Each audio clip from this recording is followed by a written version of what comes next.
Training for Cross-Country Season by McNitt. Before one can even start training, a calendar must be consulted so that a macro cycle of training can be determined. For this past cross-country season, the macro cycle went from June 1st to November 30th. The first mesocycle of the season was the pre-competition phase, which went from June 1st to the first day of official practice on August 27th. The second one was the competition phase, which went from August 27th to nationals on November 15th. The competition phase used the idea of periodization by including a taper week, meaning that there was a decrease in frequency, intensity, and time so that performance might be boosted at nationals. The final mesocycle, the post-competition phase, began as soon as the national meet ended and went until training for track season began. The pre-competition phase was all about general training. This means that the focus was on building a base for the season. And in order to build this base, training was more about quantity than quality. One of the best cross-country quantity-focused workouts is the Sunday long run. This long run should be about 25% of the week's total mileage, and the focus is more on building endurance rather than speed. Once the competition phase has begun, the hope is that a good base has been built and that training can now become more 6K or 8K specific, and that more speed workouts can be incorporated. One of the workouts that is done is mile repeats. This workout is used almost as a fitness test because it is done at the beginning of the competition phase to see where people are at after the summer, and then done again towards the end of the season. The first time mile repeats are done, it's on the grass to save the legs, but towards the end of the season when speed is important, it's done on the track.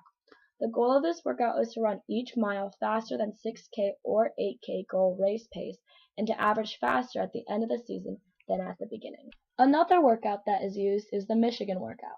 This is a very taxing workout as there is no rest and the goal is to start at race pace and get faster with every cut down in distance. This works on your speed and simulates being able to end with a fast 200 after being tired, much like the end of a race. A very important aspect of cross-country training is the inclusion of strength training along with endurance training in what is known as concurrent training. Alberto Salazar, coach of the Nike Oregon Project, will now explain this importance. I believe this has a very direct correlation with speed development and endurance and strength. And I think this is how you create runners that have great biomechanics and are able to hold those great biomechanics throughout an entire 10,000-meter race and be able to sprint at the end. I would say that the constant thing for us in our strength routine has been that back going 30 years ago, there was an old philosophy about strength training for distance runners, and was this idea of light weights and lots of reps. And I really don't believe in that. When you do something like that, at some point there's no stimulus for further growth. At some point, if you're just doing lots of reps and light weights, you're going to maintain where you're at, but you're not going to grow. I think distance runners specifically are scared of thinking like, oh, I'm going to bulk up if I lift too much.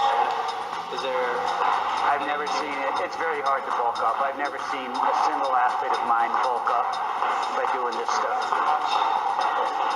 Run too much, burn too much off. Bulking up means not only lifting really hard, but eating a ton and stuff, and it's very hard to gain weight. And not even a single one of my athletes has gained 2 pounds, more than 2 pounds. Usually the only ones that have maybe gained a little bit of weight have been the girls, maybe a couple of pounds, because they just muscularly haven't been as toned. And sometimes they'll lean out and actually weigh a little more, but it's muscle. It's good functional muscle that actually allows them to compete better. But with the guys, we haven't gained any weight at all. Once taper week, a week full of very low mileage and low intensity workouts is over, the athletes should all be ready to toe the line at nationals.